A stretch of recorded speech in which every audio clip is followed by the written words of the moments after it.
have my tissue with me. Pagpapasensyahan nyo ako ngayon. Sinipon at inubo dahil sa weather. Okay, so I think I thought rather that I cannot make it today. Kasi kagabi grabe yung ubo ko, no? Hindi ako makatulog. Pero it seems healing is upon me. Kanina as we worship the Lord, sabi ko, in your presence there is healing. In your presence there is health. Amen.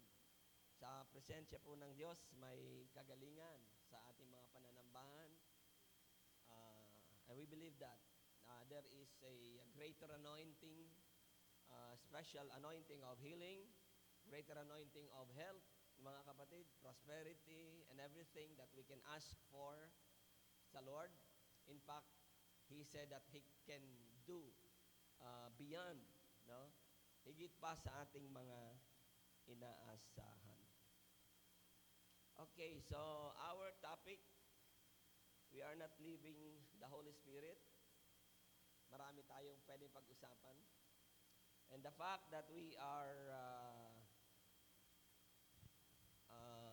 talking about the Holy Spirit, the proposition is that for us to appreciate Him even more. Amen.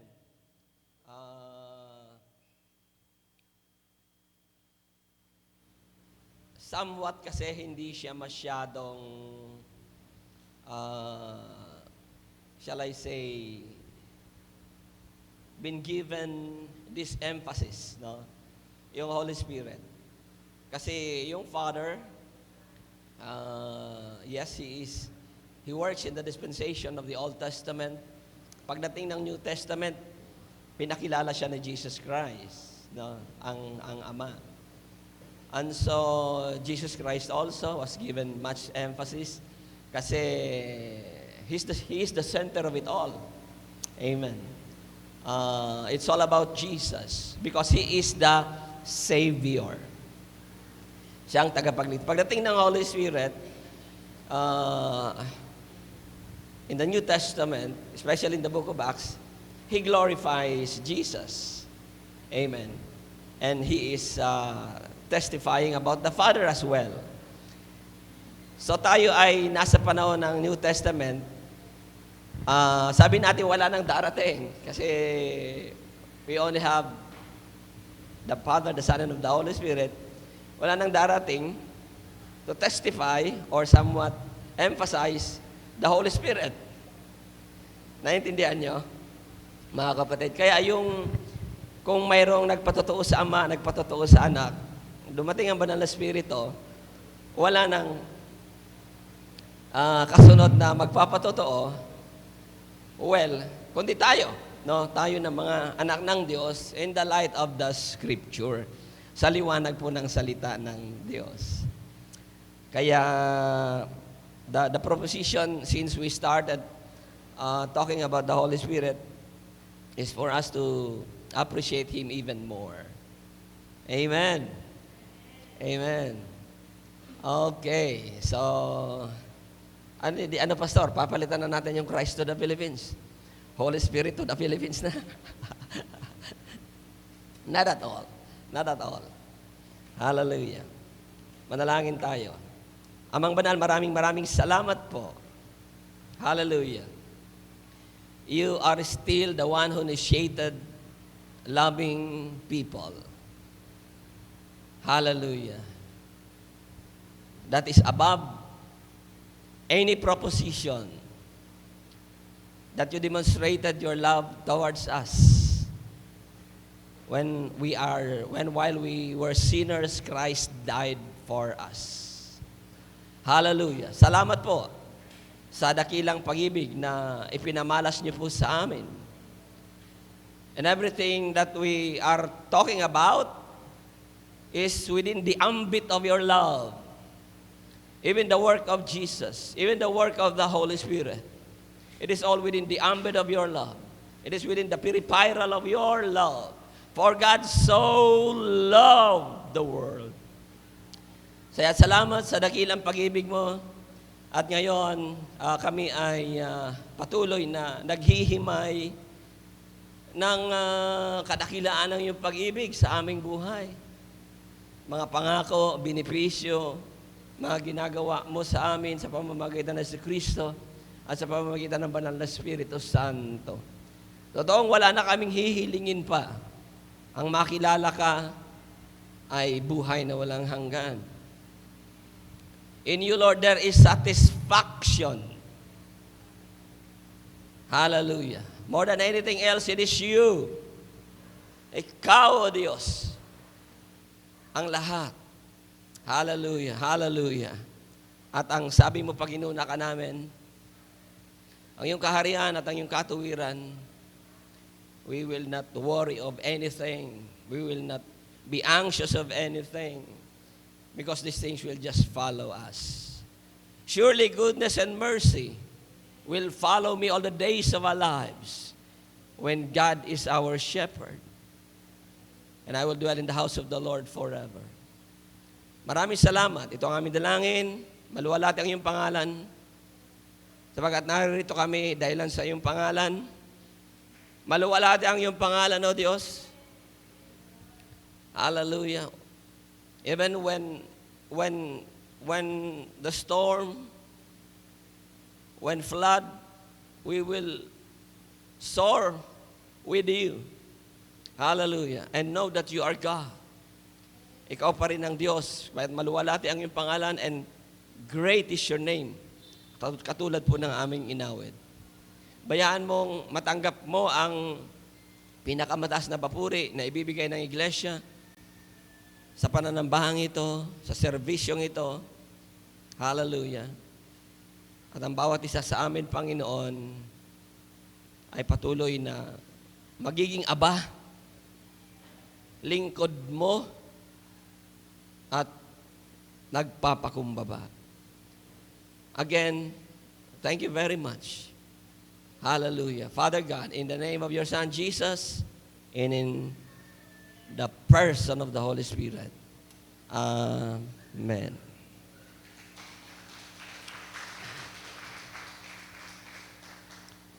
Okay, so the role of the Holy Spirit, this time in the rapture. Okay, in the rapture.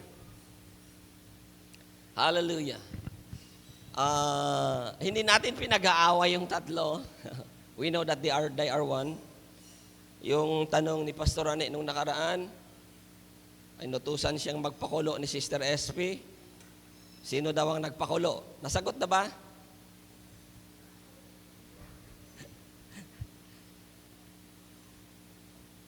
Yung apoy, si Pastor Rene, no si Sister SP. Sinong nagpakulo sa tatlo? That is the very perfect illustration of the Father and the Son and the Holy Spirit. Inasam ng Ama na magpakulo. Sinong nagpakulo? Sino ang nag-asam na magpakulo? Ang Ama. Sino ang umaksyong magpakulo? Ang anak. Sino talaga ang nagpakulo doon sa tubig? Ang banal na Espiritu Santo. So that is how we see these things. They are in perfect unity, mga kapatid, without which our salvation is strange. Hindi tayo maliligtas, mga kapatid. Hallelujah. Again, the preaching last Sunday is the very reason why we are encountering such the ministry of the Holy Spirit, mga kapatid. Naalala ko yung, if you're watching yung Senado, no, regarding impeachment ni Sara Duterte. So may mga motion sila doon sa Senate. And the opposition is planning to file a motion to dismiss the impeachment. Then all of a sudden, mayroon pa palang mas mataas na motion doon sa dismissal. Ito naman si veteranong senador. Sabi ni Senator si Tito Soto, I have a motion which is higher than the motion to dismiss, is the motion to table the matter. So, umagri ang lahat ng senador, mas mataas yung motion ni Tito Soto. Ganon din po sa na maunawaan natin that the higher preposition is the love of God. Amen. Tapos itong pinag-aaralan natin is within the ambit na lang of the love of God. Bakit may Holy Spirit? Kasi love ka ni Lord. Love ka ng Father. Amen? Yes. Bakit may ministry ang Holy Spirit for our good? Because love ka ng Father God. So, ilagay natin sa isipan yan, mga kapatid. That is the proper perspective that we need to understand na ang lahat ng ating naririnig dito ay umiinog lang sa pagmamahal ng Diyos sa atin. Hallelujah. Bakit may mga anghel na umaalalay sa atin? Bakit may Jesucristo na namatay sa krus para sa ating kaligtasan? At bakit may Holy Spirit na tumatrabaho? Pati sa rapture, He is so active and He is so involved. It is because of the love of God. So, the picture is about the rapture as we know. Ayan po. Ganito ang mangyayari. Pastor, malayo pa yata ang rapture. Malapit na po. Grabe na ho ang kasamaan ng sanlibutan. Ano? For you to know. The corruption index lang sa Pilipinas, grabe po ang korupsyon ng bansa natin.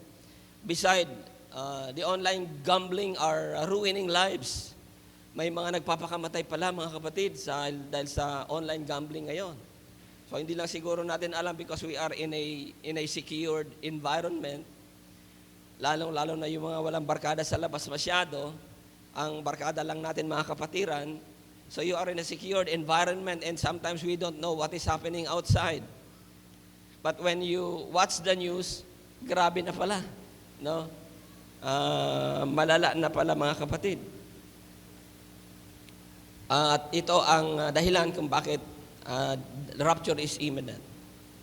Now, let me suggest with you that yung pagbabalik ng Panginoon ay dalawang bahagi. No? Ang iuna yung rapture, the third slide rather. The other part of His coming, yung rapture kasi second coming din ang tawag doon. No? Pero para hindi tayo malito, tawagin nating rapture. Yung isa is Epiphany, or the second coming of Christ. Yung rapture is before the tribulation, 7 taong maghihirap. At bago ito, magra-rapture muna, kakaunin tayo ng Panginoon. At habang 7 taon naghihirap dito sa mundo, mayroon din tayong activities doon sa langit. No? 7 taon din ang activities natin doon sa langit. And our activity there is rewarding event. Tapos, marriage supper of the Lamb, ikakasal tayo. Ang iglesia, ikakasal sa Panginoon. After 7 years, babalik siya. This is now the Epiphany. The first one is the parousia, rapture. The second one is the Epiphany, na kung saan babalik siya together with us. Kasama na tayo, mga kapatid. Bakit babalik si Lord? To judge the nations. May mga anghel siyang kasama and He will come as King of Kings. So, the difference is that in number 1, it occurs before the tribulation, dun sa rapture. Pero itong Epiphany, it occurs after the tribulation. I'm just laying down the predicate here. Number 2, Christ comes for the saints. Sa rapture, si Christ darating para sa kanyang mga binanal. Doon sa Epiphany, after 7 years, He will return.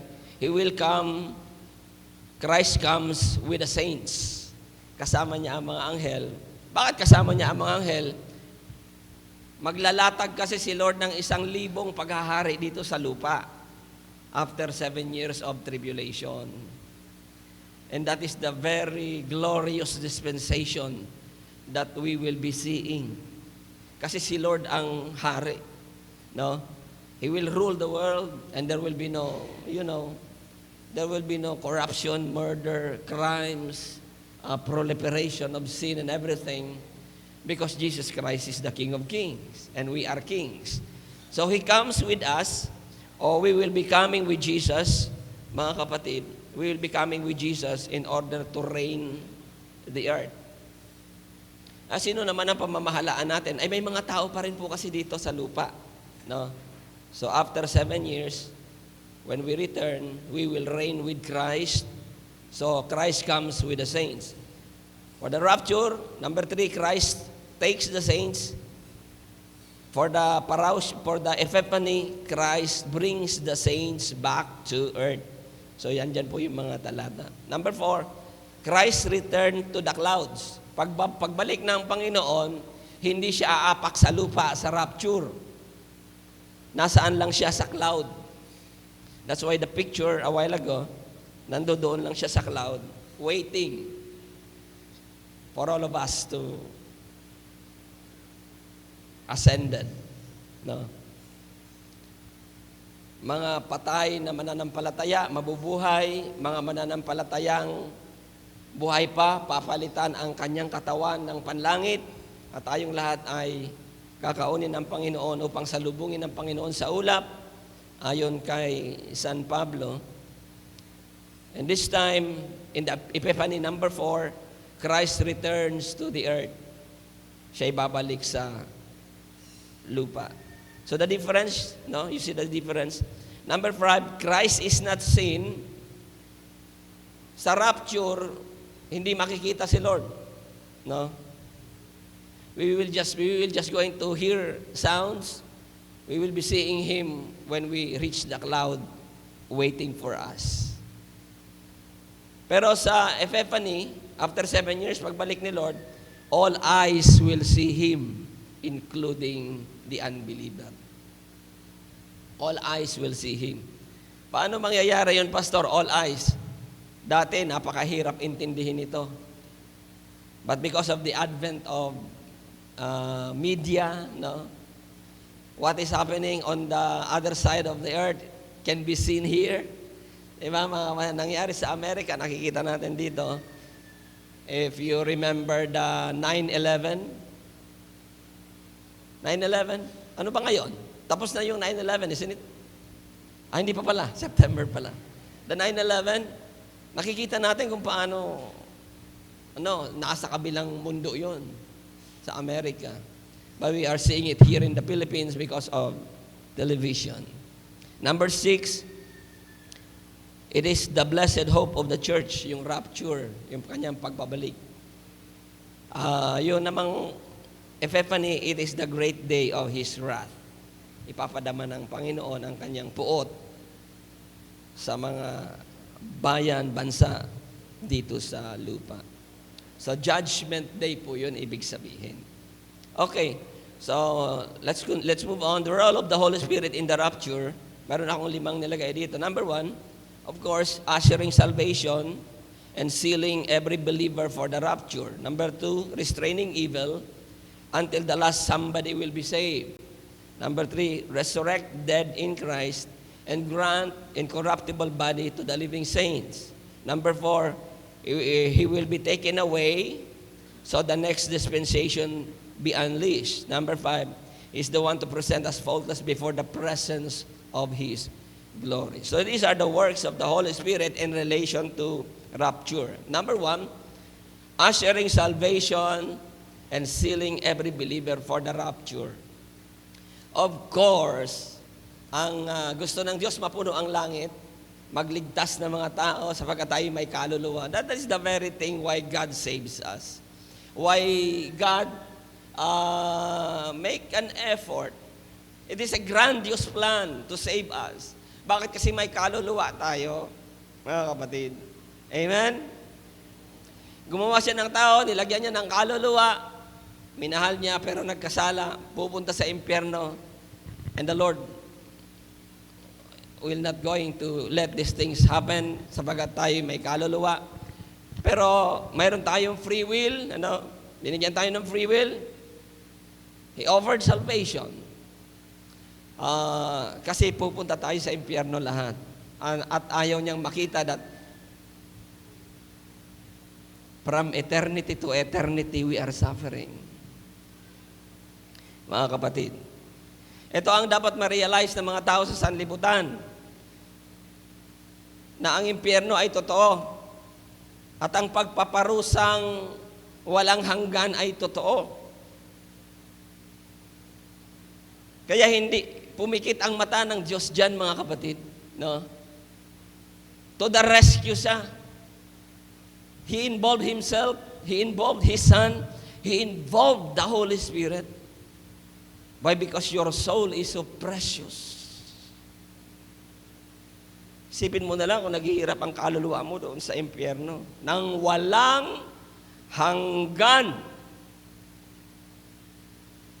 Mga kapatid, no? Walang hanggan. Sino rito ang sakitan ng ulo, sakitan ng ipin? 2 araw pa lang, nagrireklamo ka na. 3 araw pa lang, masakit ulo mo, masakit ipin mo, masakit tiyan mo. 3 araw na, suko ka na. 1 linggo na, suko ka na. Paano kaya kung 1 buwan yung sakit ng ulo mo? 1 taon yung sakit ng ipin mo?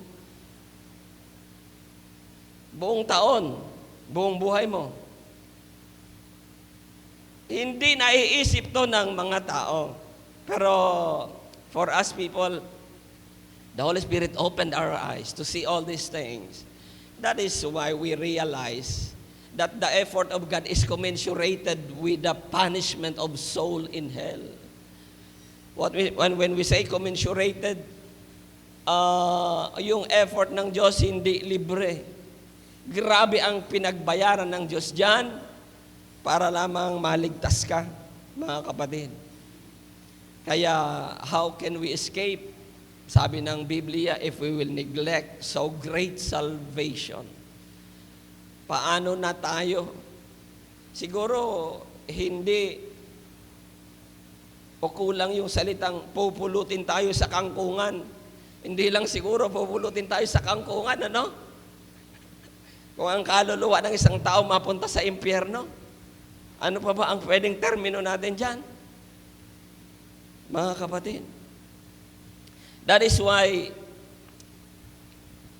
they work together. And number one is the Holy Spirit is ushering salvation. Because the one who saves, sino ba? Of course, salvation is of God, sabi ni si Panaya. Salvation is of God. But we see in the scripture that it is the plan of the Father. Amen. For God so loved the world. Then Jesus Christ is the one who volunteered, I will be the one to die for the people. And here the Holy Spirit now, afterward, is ushering that plan of salvation for each one of us. For what purpose? In order to populate heaven. Of course, in order to be raptured first, then populate heaven. Ngunit nang mahayag na ang kagandahang loob ng Diyos na ating tagapagligtas, sabi ni Tito, or Titus, verse 1, isa lang po kasi yung chapter dito, verse 4 rather.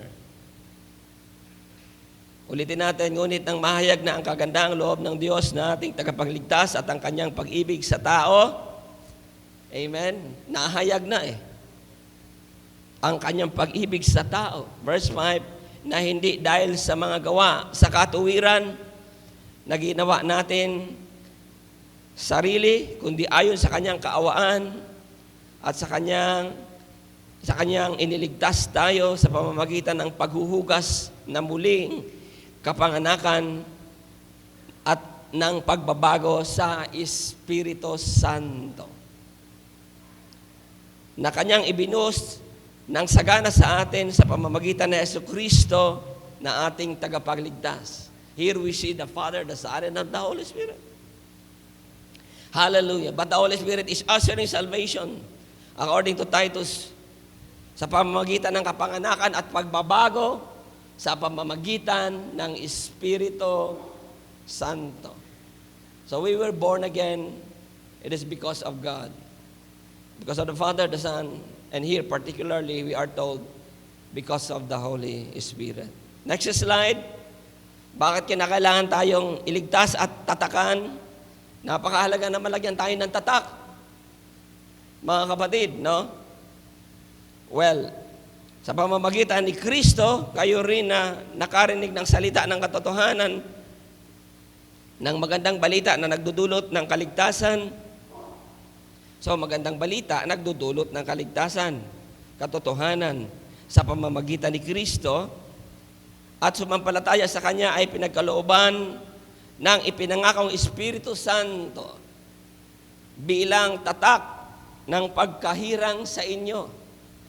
Ang Espiritu ang katibayan na makakamit natin ng lubos ang lahat ng pangako ng Diyos.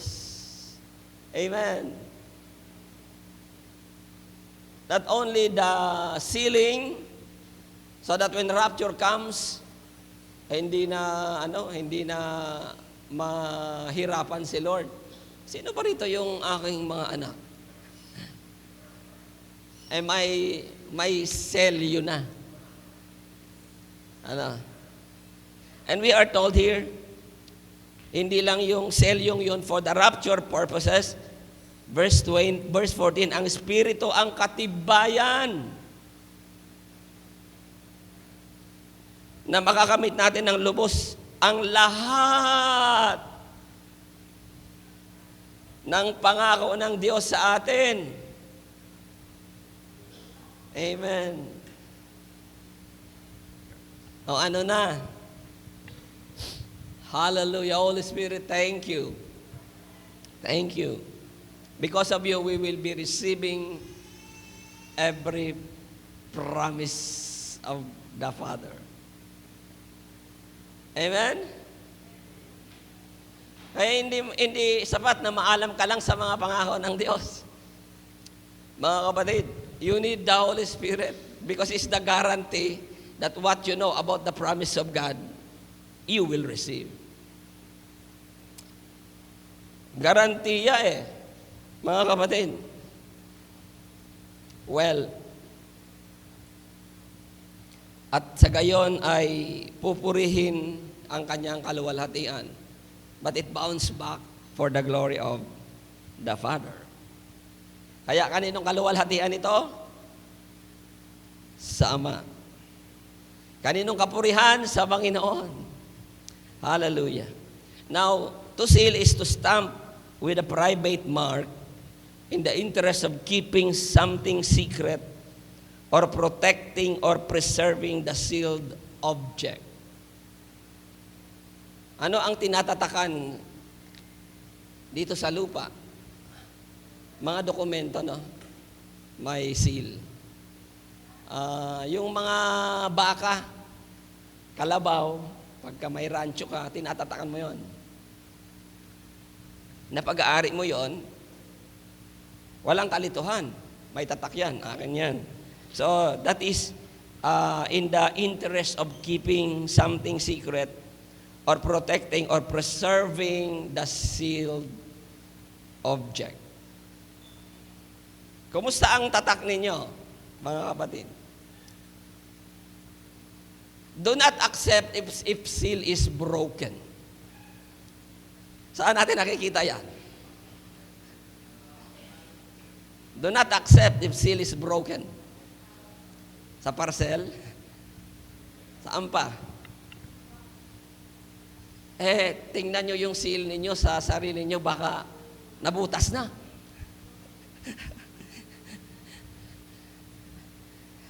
The Holy Spirit will not accept, that Jesus will not accept if seal is broken. Pwede rin ba yung ganon? Aba, opo. Ibig sabihin na tampered na yung loob. Amen? Pinakialaman na yung loob. Kaya may mga bagay tayong natatanggap, silyado. No? Silyado. Pero pagkasira na yung selyo, ay, nabawasan na ito. At kung ano nang iyari. Hallelujah. According to God's question, in the next slide, it is good to know that God's children are sealed, amen, secure, and sustained. We are secure. We are sealed. We are even sustained. Ngayong araw, pag nagpadala ka ng parcel, mamomonitor mo kung nasaan na yung parcel mo, di ba? Ganon ang idea ng secure. Sinisecure ng nagpadala. And sustained, minomonitor na walang mangyayari sa bawat isa sa atin. We are being monitored by God, amen, because we are sealed amid the wickedness of this transitory world. Ang kasunod na tanong, saan nakalagay yung tatak ng Diyos? Sa buhay natin, siyempre, Pastor. Kasama yung ating katawan dyan. Amen? We are sealed. Our body is being marked, owned by God, secured. Kaya nga, siguro bawal yung mga tato. Sa katawan, bawal yan sa lumang tipan, mga kapatid. Of course, it has been carried to the New Testament as well. Baka malito kasi, may tatakang iba. Sa Revelation, there is another seal that they are talking about, mark. Yun yung 666, another mark yun, you cannot buy in the time of tribulation kung wala kang tatak ng 666. Pero pag may tatak ka na ng 666, sa noo o sa dito, hindi ka na papasok sa langit. Kaya, mahirap nang maligtas sa panahon ng tribulation. Kaya wag magpaiwan. Because you cannot buy or eat. You cannot buy without the mark of the 666. But on the other hand, God also is marking His people in the tribulation. There is also another mark, but this time, Christians are already in heaven. Sino yung mamarkahan din ng Diyos? Yung mga nanatiling tapat, more or less the Jewish people. Because tribulation is for the Jewish people. Mga kapatid, ang kapighatian ay para sa mga Hudyo. Pero yung mga maiiwan, damay sila. Amen? Galit na ang buong mundo sa Israel. Alam niyo ba yan? Ha? Kinukundi na ng buong mundo ang Israel. Dahil doon sa ginagawa ng Israel sa Gaza. Pero hindi natin pwedeng pakialaman ito. Ito ay pagkilos ng Diyos, mga kapatid. So that time will come, Israel will reap in the time of tribulation.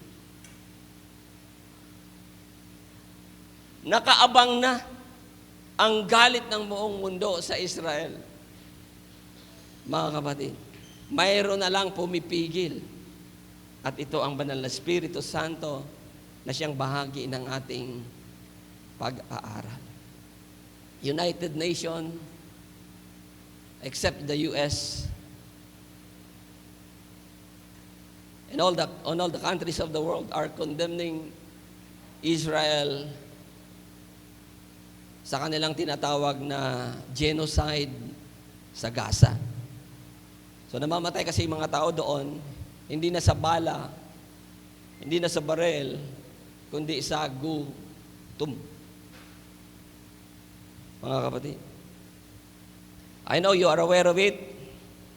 But we thank the Lord for sealing us, securing us, sustaining us so that when rapture comes, we will not joining this tribulation that is happening for 7 great years.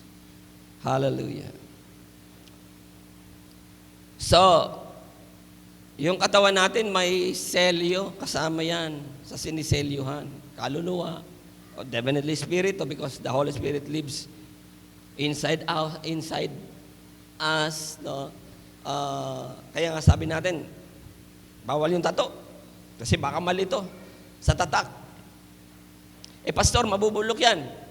Oo, kahit mabulok yan, may selyo yan. That's why the last time I told you that when resurrection comes, the very same elements, the very same material, the very body of yours will be used. Amen? Kaya, mahalin ang katawan. Naghihilod ba kayo? Yan ang dadalhin nyo doon sa langit. Kung iniisip natin, papalitan naman ito, Lord. No. You should love your body. Your body is the temple of the Holy Ghost. Kaya magsimula na magpa-scrub. Kasi same body ang aakyat sa langit. Sa bahay, ako lang yung hindi nagpapaputs pa. Kasi nakikiliti ako. Mahilig sila magpaputs pa. Nililinis ang mga paa, ang mga kuko, ang mga daliri. Kayo, nililinis niyo ba yung mga daliri ninyo, mga kuko, mga kamay, mga alak-alakan, singit. You should love your body. But love your body to be used for the glory of God. May tatak yan, kaparehong katawan ang iaakyat mo sa langit, mga kapatid. So, that is the sealing. Number 1, that the Holy Spirit ushering salvation. Kasi si Jesus Christ na po kasi yung Savior natin. No?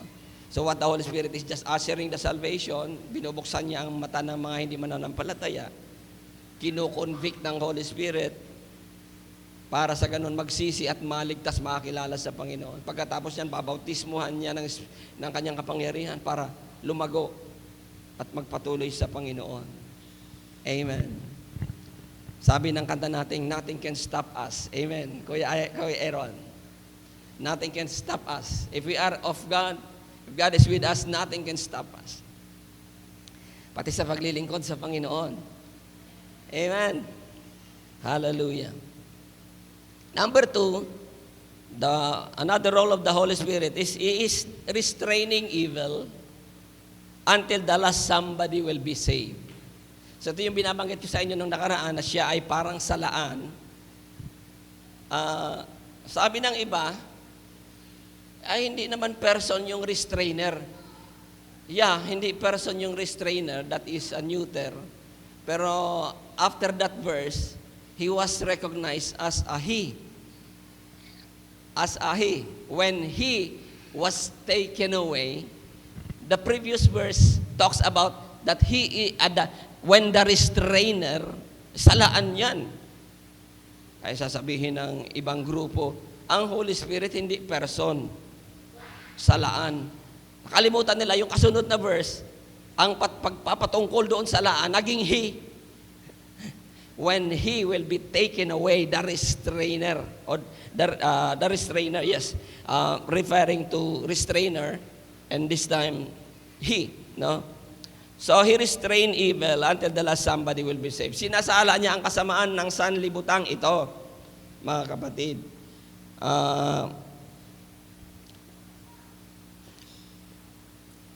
Yung next slide, he is called the one who restrains. In some translation as English version, NASB, other translation call him the one who holds back. No? The one who holds back. So, pumipigil. Yung dalawang salin, NASB, ASB, restraining. No? It's a different idea, pero holds back or restraining, somewhat like holding the evil. He who letteth, King James Version, he who letteth, pinipigil. Ganyan ang Holy Spirit sa panahon ngayon. Ano ang kanyang pinipigil? Sabi ng binasa ni Ate Sarah, let's start with verse 5 in slide number 8. Hindi ba ninyo natatandaan, sinabi ko na ito sa inyo nang ako'y kasama pa ninyo. Hindi pa nga lamang nangyayari ito. Dahil, sa Tagalog, may pumipigil pa. At alam ninyo kung ano iyon. Lilitaw kasi ang suwail, ang Antikristo ang ibig sabihin, pagdating ng takdang panahon. Ngayon pa man ay gumagawa na ang hiwaga ng kasamaan. At mananatiling ganyan hanggat di naaalis ang humahadlang sa Kanya. Kung maalis na ang humahadlang, malalantad na ang kasamaan ng todo. So, for now, the Holy Spirit, as a restrainer, He is restraining. The Holy Spirit, as the one who holds back, it is the Holy Spirit. Sabi nila, pinagtatalunan pa nila kung sino itong aalisin at sino itong restrainer. Kasi sabi nila, may pinapatungkulan kasi na ito ay gobyerno. No? Yung maayos na gobyerno. Sabi naman nila, hindi, yung church yan. Dahil nandito pa yung church, medyo napipigil pa ang kasamaan. Kasi yung church nagsisilbing moral guide ng community. Amen? We serve as a moral guide of the community.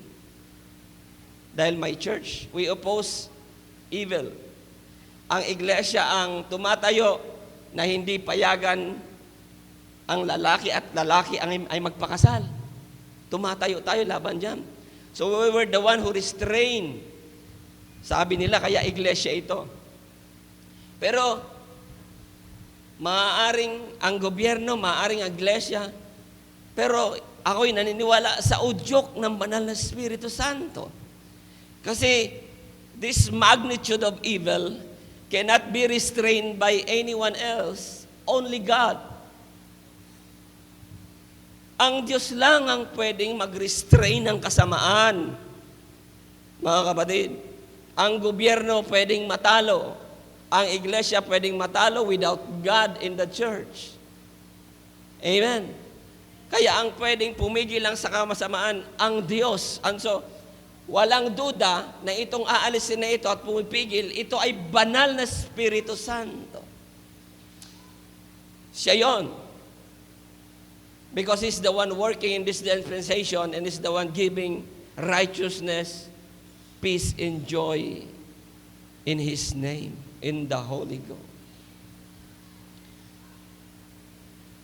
Hindi pa sagad ang kasamaan, or he who is keeping down, sa another YLT translation, but we had a good perspective now. Restrainer, holds back, let it, and keeping down. Keeping down is parang inaristo, no? Hindi makagalaw. He is hindering the advance of the Antichrist. Yung talagang kasamaang todo. And preventing the satanic kingdom from overwhelming the world. Without the Holy Spirit, wala na. Hindi siguro tayo sa abuti ng ilang buwan. Lahat ay magiging masama. Lahat ay mapapasama. Lahat tayo ay aayon sa kasamaan. But we thank God for the Holy Spirit restraining evil. We would rather use the word restrain kasi pagka, di ba yung idea ng salaan, mga kapatid, may mga lumulusot na maliliit. Pero yung malalaki napipigilan. That is how we look at it. Yung kasamaan, bagamat may pumipigil, nakakalusot yung iba. Kaya ang sabi ng talata mismo, tama si San Pablo, hindi ba ninyo natatandaan, sinasabi ko na ito sa inyo, nang ako'y kasama pa ninyo, in slide number 8, are we returning to slide number 8? Hindi pa nga lamang nangyayari ito dahil may pumipigil pa. At alam niyo kung ano iyon. Lilitaw ang suwail, ang Antikristo, pagdating ng takdang panahon. Ngayon pa man, take note of that, ngayon pa man, verse 7, ay gumagawa na ang hiwaga ng kasamaan. At mananatiling ganyan hanggat di naaalis ang humahadlang sa kanya. Mayroon ng kasamaan dito sa mundo, mga kapatid. Tulad na nabanggit ko sa inyo. Dahilan ng pagdating ng Panginoon. Laganap na rin ang kasamaan, pero hindi pa lubos, no? Hindi pa lantad sapagkat may pumipigil sa Kanya. And that is going to happen when the church is taken away and the evil of this world is overwhelming everyone, na kung saan 7 taong maghihirap ang lahat ng tao dahil sa kasamaan ng mundo. Hallelujah. And the Bible says we are not called for wrath. No? Wrath kasi yun eh. Pinakamataas yun eh. Galit. Puot. Siguro yung wrath is puot. No, puot. Pero yun na po yung pinakamataas na mararanasan ng sanlibutan. Kaya sabi ng Biblia, hindi pa naranasan ng sangkatauhan ng mangyayari sa 7 taong ito. At sasabihin mong mabuti pang hindi na ako ipinanganak kung mararanasan ito. Romans 11 verse 25 in slide number 10, mga kapatid, isang hiwaga ang nais kong malaman ninyo upang hindi maging mataas ang palagay ninyo sa inyong mga sarili. Ang pagmamatigas ng Israel ay isang bahagi lamang. Nagmamatigas ba ang Israel? Nagmamatigas. Pero bahagi lamang daw po ito hanggang sa mabuo ang takdang bilang ng lahat ng mga hintil na lalapit sa Diyos. That is why the role of the Holy Spirit, number 2, He is restraining evil until the last somebody. In slide number 8, guys, point number 2, He is restraining evil until the last somebody will be saved. Hinihintay pa po ang kahuli-hulihang hintil na maliligtas. Kaya, He is letting, He is pressing down the evil. Kasi naghihintay pang makumpleto ang bilang ng mga maliligtas. Pastor, may bilang na pala. Paano kung hindi ako kabilang dyan? Sa bilang na yan. Ang malaki problema mo. Pero hindi naman nangangahulugan. Umaayon po ito doon sa katuroang predestination. It just happened that God knows whom who will going to be saved, and He's awaiting for that someone na maligtas bago mag-rapture at bago tanggalin ng Holy Spirit para bumuhos na ang kasamaan, ang todong kasamaan sa sanlibutan ito. You read the book of Revelation and you will see the horrible act of evil this world will gonna suffer. Mga kapatid, sino nagbabasa ng Revelation? Pastor, napakahirap intindihin. Pag may time, basa-basa rin.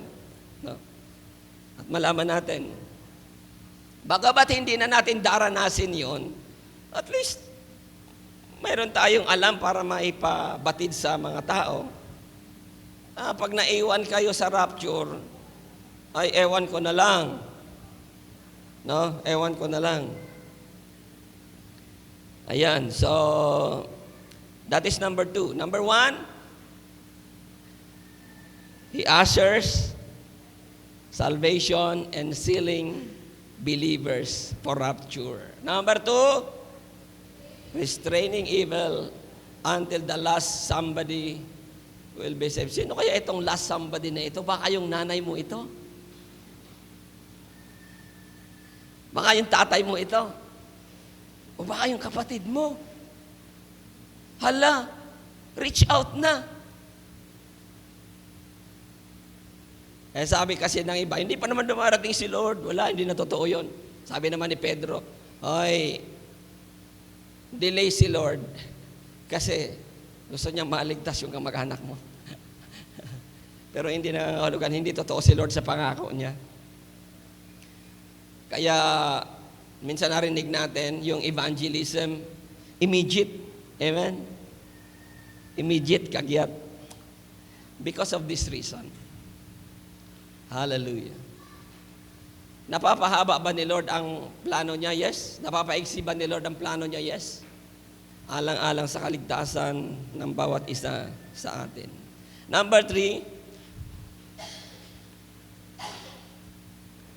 role of the Holy Spirit, He resurrect dead in Christ and grant incorruptible body to the living saints. So ito ang trabaho ng Holy Spirit in relation to rapture. So pag nag-rapture, mga kapatid, pag dumating si Lord, in a twinkling of an eye, mabubuhay ang mga patay kay Kristo. Ayun yung sinasabi natin. 11, in Romans 8, verse 11, in the Living Bible, and if the Spirit of God, this time, let's look at it in the Living Bible. Ito yung madalas natin kinukote. And if the Spirit of God, who raised up Jesus from the dead, lives in you, He will make your dying bodies, what? Live again after you die by means of this same Holy Spirit living in you. That's why the Holy Spirit of Romans chapter 8, He is the resurrector. No? He will going to resurrect us. Pagka tayo namatay, wala pa si Kristo, namatay tayo, bubuhayin tayo muli ng Panginoon. And we will have another life, but this time, life everlasting. Sino ang naiinggit sa pusa? Kasi ang pusa ay may siyam na buhay. Totoo ba yun? Kasabihan lang yun. No? Hindi, mabilis kasi ang pusang umilag. Kaya siyam na buhay niya. Pero don't you know na kayo ay mayroong dalawang buhay? Amen. Mayroon tayong dalawang buhay. Hallelujah. Parang isa lang nag-amen. Mayroon tayong dalawang buhay. Kaya kung yung pusa may siyam, tayo may dalawa. At pag na-receive mo yung pangalawa, walang katapusan ng buhay yun. Amen. Your dying bodies live again after you die by means of the same Holy Spirit living in you in the time of resurrection. So this resurrection will happen in the rapture as mentioned, na sa pagbabalik ng Panginoon, bubuhayin muna yung mga patay. Tapos tayo naman, in 1 Corinthians 15, 52, 53, Living Bible, 52, it will all happen in a moment, in the twinkling of an eye. Kisap nga dyan, kisap. Kisap. Kisap ng mata. Ayun. Ganon kabilis yun? Bilis yun, no? Napansin ko, yung pusa, hindi kumukurap. May pusa ba kayo? Hindi kumukurap yung pusa. Tayo lang ang kumukurap. But as fast as it is, when the last trumpet is blown, sabi ko sa inyo, may mga sound lang tayong maririnig. Kaya pag nakarinig na kayo ng trumpeta, sa pagtunog ng trompeta.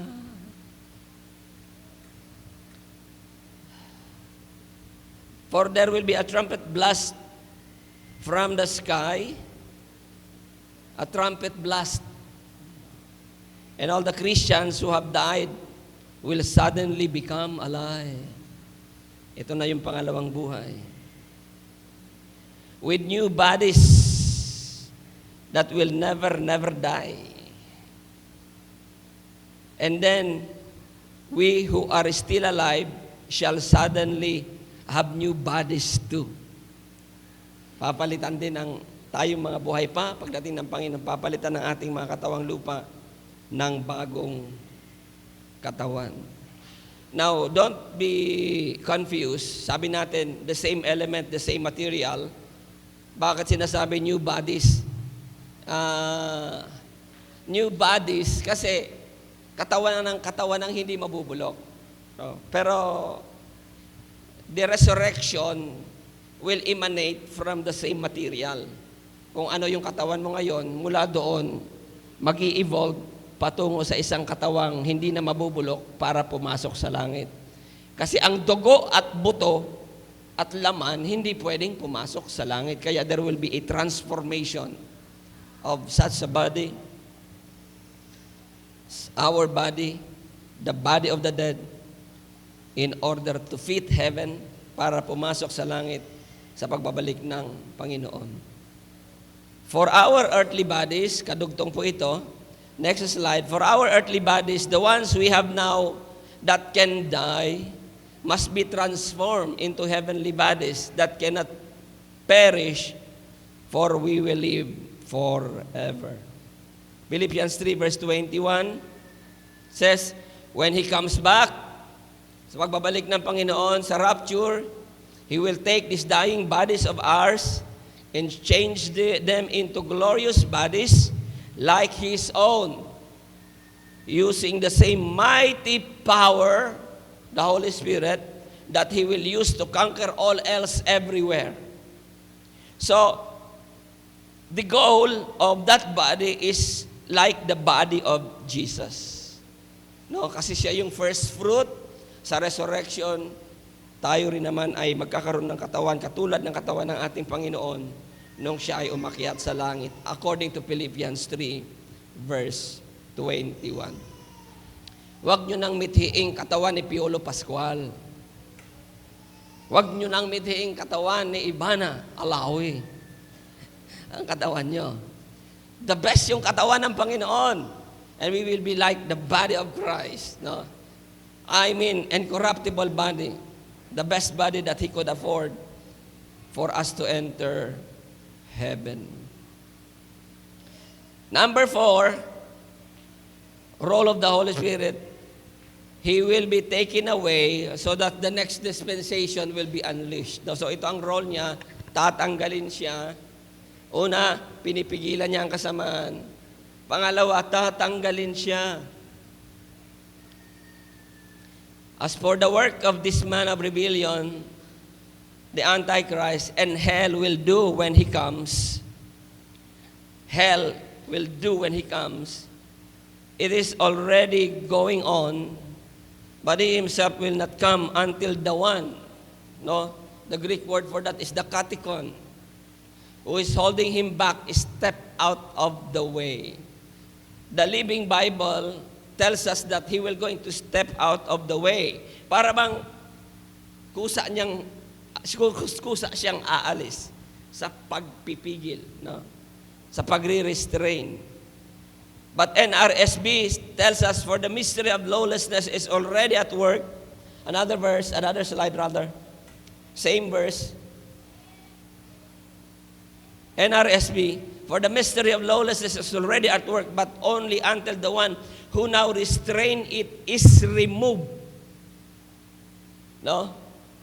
Wala tayong problema dyan kung aalisin siya ng Ama, ang Holy Spirit, at kung ang Holy Spirit mismo ang kusang aalis, sapagkat ang Holy Spirit naman ay may sariling kalooban, at kung siya man ay aalis sa kapahintulutan ng Ama. So no problem about it. I'm just showing you the different version. Is removed.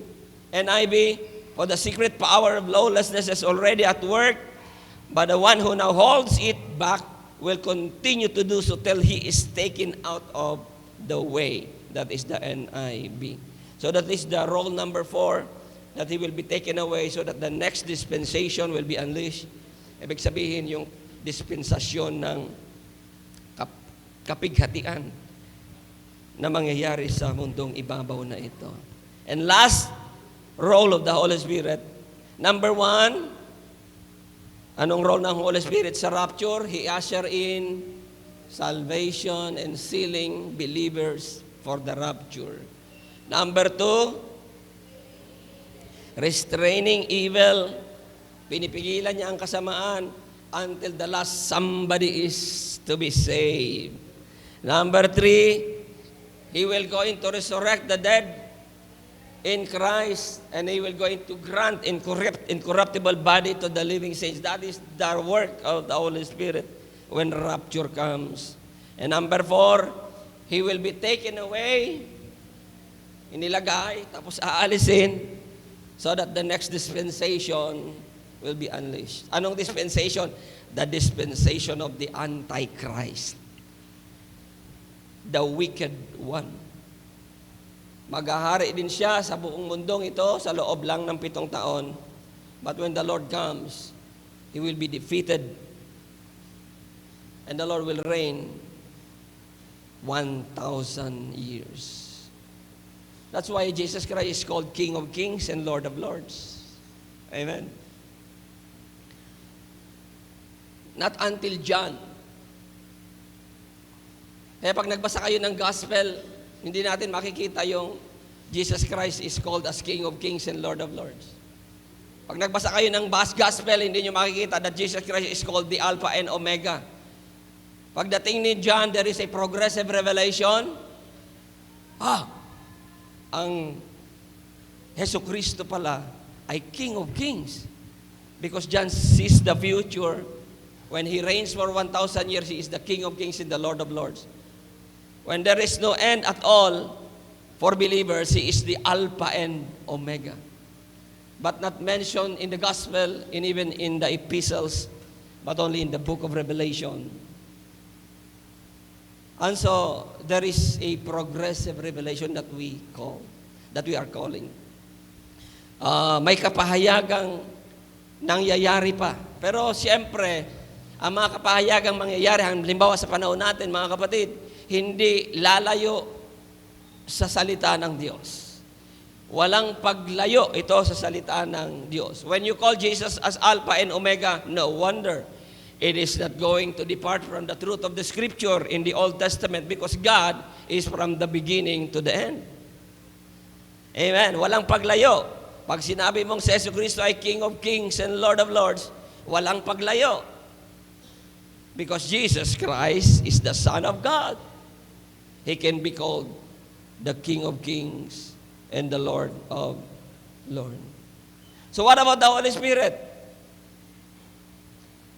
Amen. What about the Holy Spirit? Are there revelation? Mayroon pa bang mga kapahayagan tungkol sa banal na Espiritu, mga kapatid? Pero kapahayagang hindi lalayo. Huwag niyo akong mamasamain na. Sapagkat may mga nagturo na tungkol sa banal na Espiritu na lumayo na sa aral ng Biblia. Ang tawag sa kanila ay mga espiritista. They live in the Spirit. And they do something about the Spirit. They call the Holy Spirit with new names that is apart from the Bible. Anong sabi sa atin ng Biblia? Huwag lalayo sa nakasulat. Amen? Huwag lalayo sa nakasulat. It may not be word for word. Halimbawa, yung He is the Alpha and Omega. It is a different terminology, but the concept is in the Bible. That He is the beginning and He is the end. Mga kapatid. So marami dyan sa Revelation. Hallelujah. Well, andi dito naman sa Bible, pagdating naman sa Holy Spirit, we just need to emphasize, we just need to discover Holy Spirit. No? Ikaw pala ito. You are the katikon. And you will be removed. You are holding back. You are going to step back out of the way so that the evil one will be manifest. Will manifest. Number 5, ito na po yung panghuli na trabaho ng Banal na Espiritu Santo. He is to present us faultless before the presence of His glory. Hallelujah. Alam nyo yung rapture, mga kapatid, is somewhat an oriental program of marriage. No? Yung rapture. Ikakasal kasi, pagdating natin sa langit, ang tawag sa atin ay bride. Pagdating sa langit, there will be a marriage supper of the Lamb. Ikakasal tayo kay Kristo. So, ganun yung picture. Yung rapture, na-mention ko na ito, matagal na, pandemic pa yata. Kasalang oriental ito. No? And the Holy Spirit is working out itong ating benediction, na sabi ng benediction natin sa English, now unto Him. Ang unto Him dito, I believe, involves including the Holy Spirit. Now unto Him, the Father, the Son, and the Holy Spirit, because they were able to do these things. Now unto Him who is able to keep you from falling, who is able to keep us from falling. Sino ang makapagpapanatili, magsusustain sa atin na hindi tayo bumagsak? Primarily, the Holy Spirit in the New Testament. No? Hindi tayo matukso. Ang sabi ng Panginoon dyan sa tukso, manalangin kayo upang wag kayong matukso. Kaya may prayer meeting tayo. Walang patid yan, prayer meeting na yan. Kaya ang tatanungin nyo ako, Pastor, kailan ba matatapos ang ating mga prayer meeting? Walang katapusan yan. Kasi when you abide in prayer, no, you will avoid temptation. When you stop praying, you will abide in temptation. It is only prayer. Now, ang sabi ni Jude, pray in the Holy Spirit. So our prayer is not just a simple prayer, but pray in the Holy Spirit. May verse ba ako dyan? Ayan, slide number 19. This is Jude. In verse 15,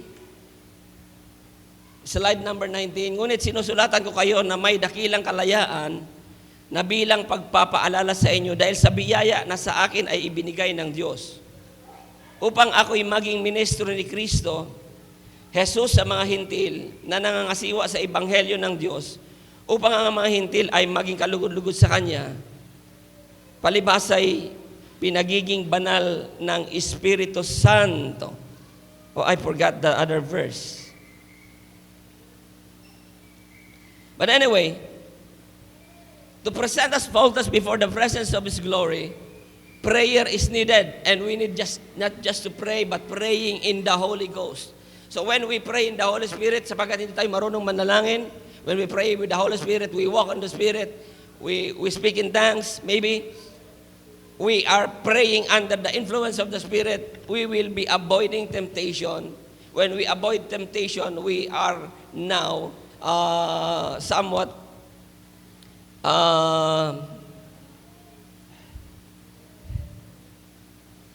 I forgot another slide here. Okay. Because He is the one making us without wrinkles and spot and blameless, ang sabi ng Biblia.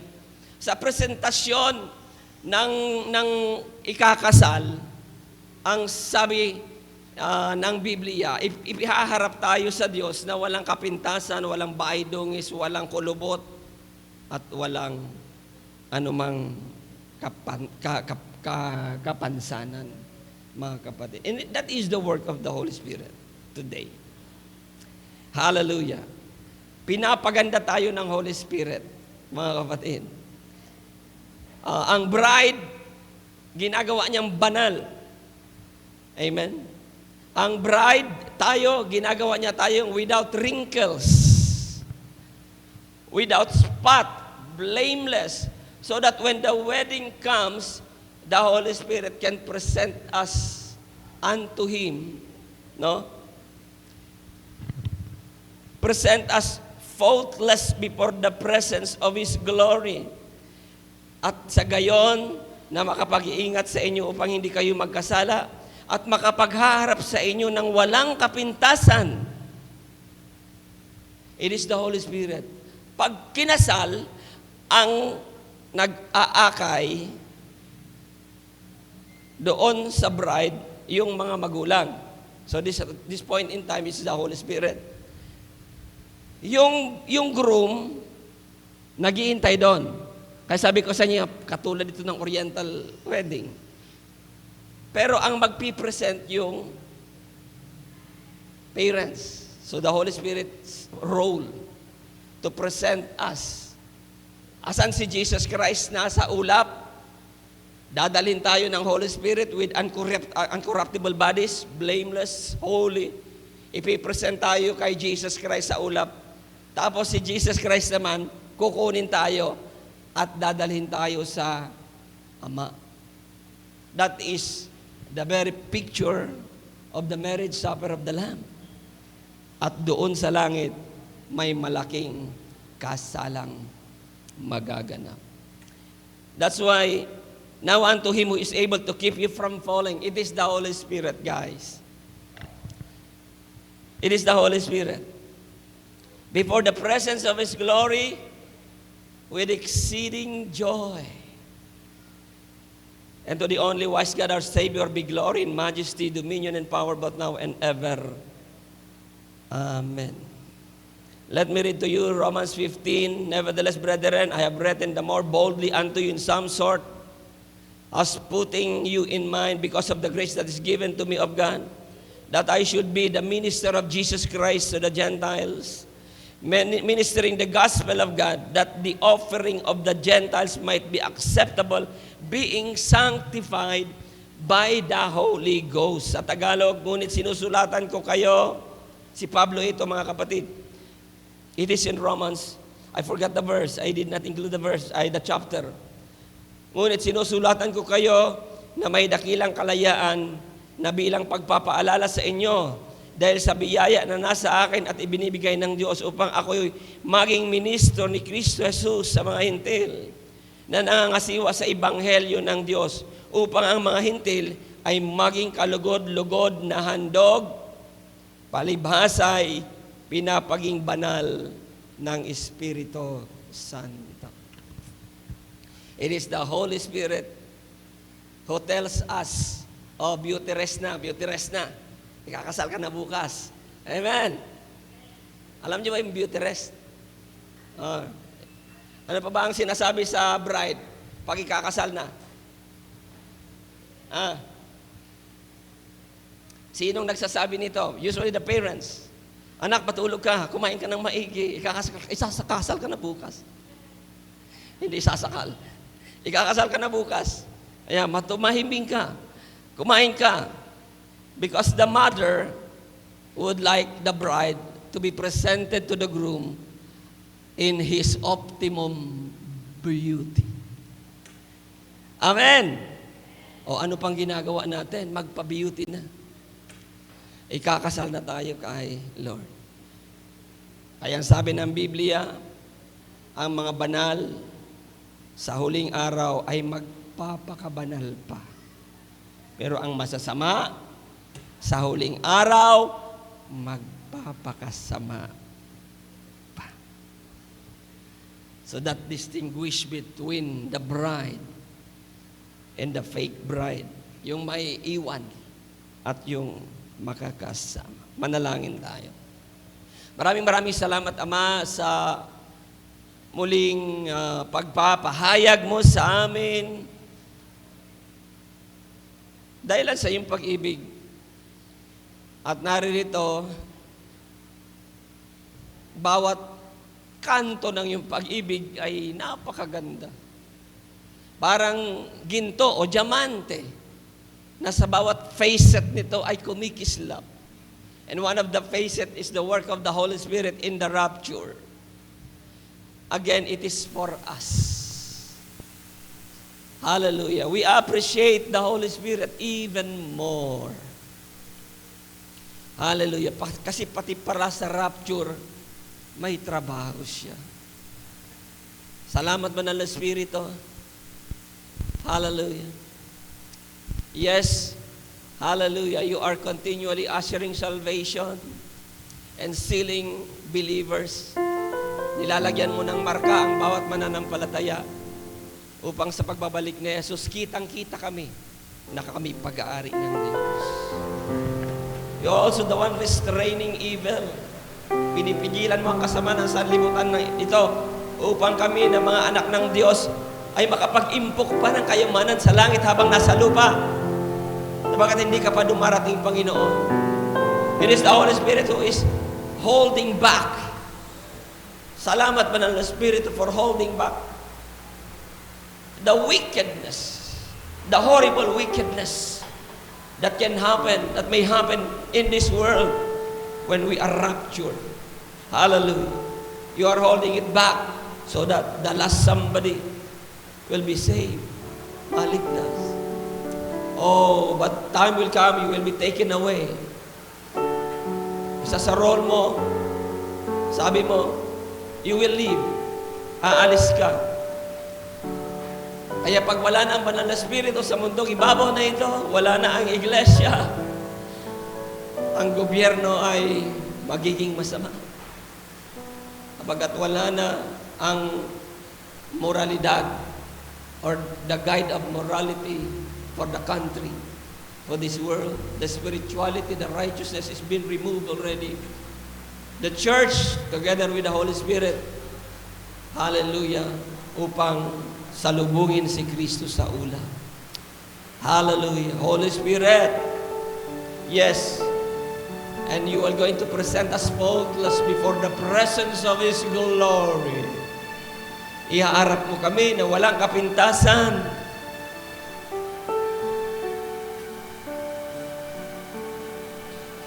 Ang naniniwala sa pagbabalik ng Panginoon purifies himself even as he is pure. John says,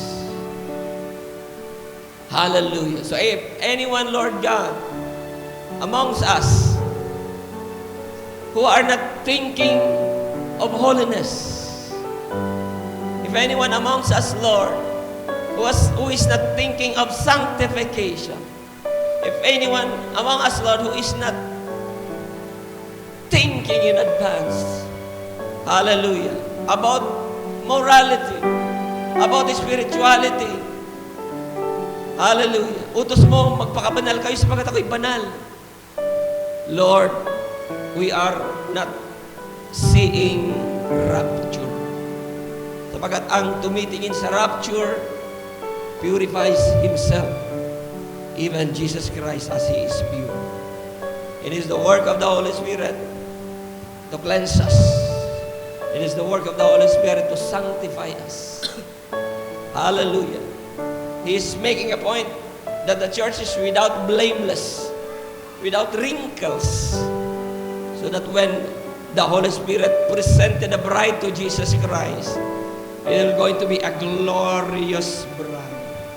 Oh, hallelujah. Oh, hallelujah.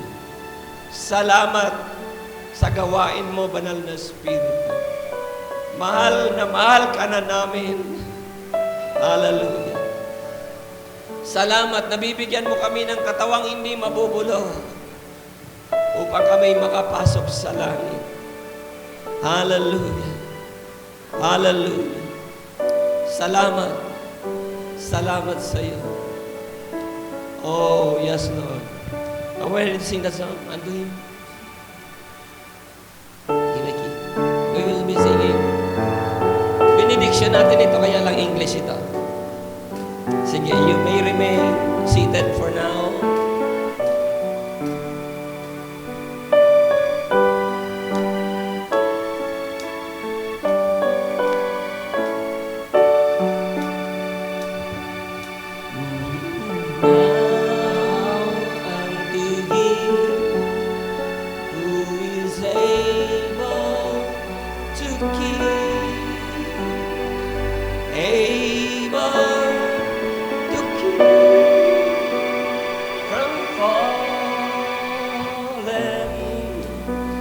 Hindi na practice ng banda natin. I asked them to practice. Ang talata po ay Jude 24 and 25. This is a scripture. And to present you faultless before the presence of His glory. Who knows the song? With exceeding joy, to the only wise God, our Savior, be glory and majesty, dominion and power, both now and forever.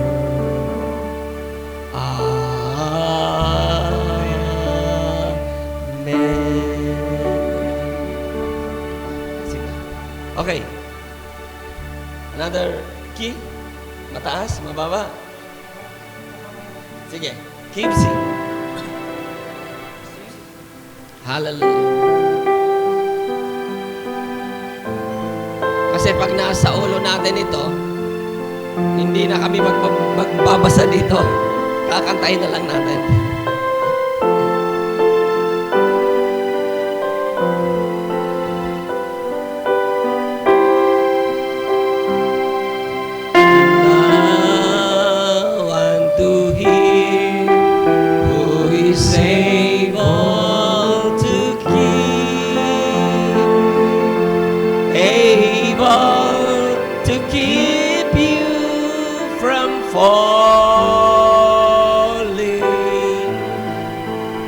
And to present you faultless before the presence of His glory with exceeding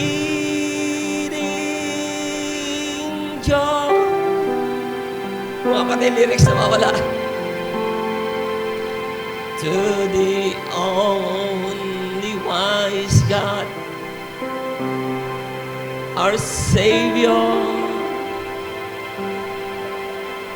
be glory and majesty, dominion and power, both now and forever. Makakasunod na lang kayo dun sa amen. Amen.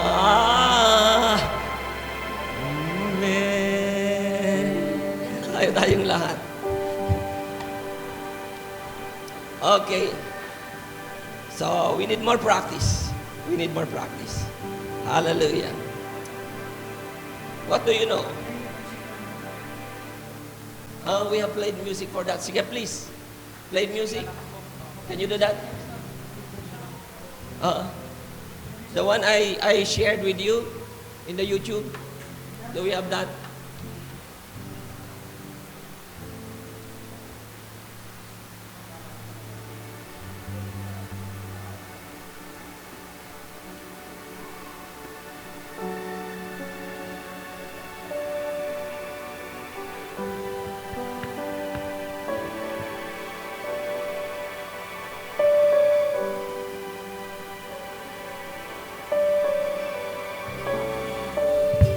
Kaya. Kaya ko yan. Okay? Sige po.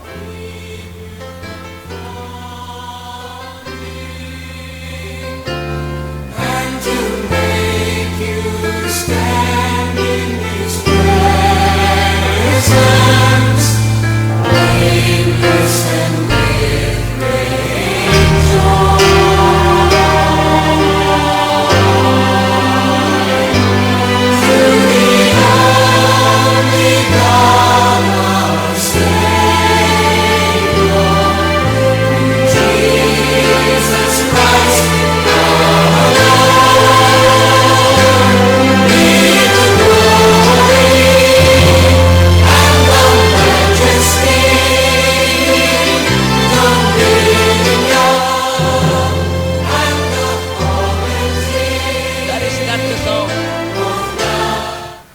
po yan yung kanta.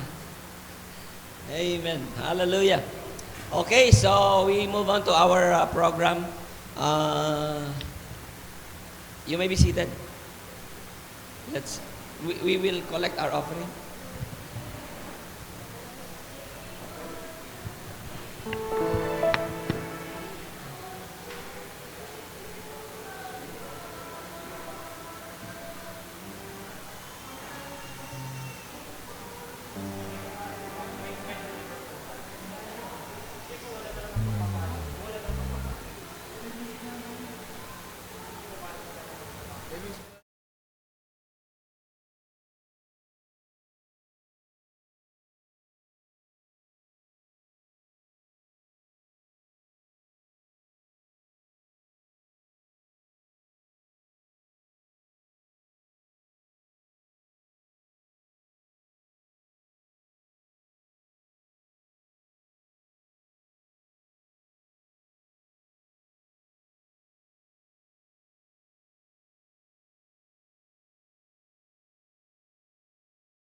Amen.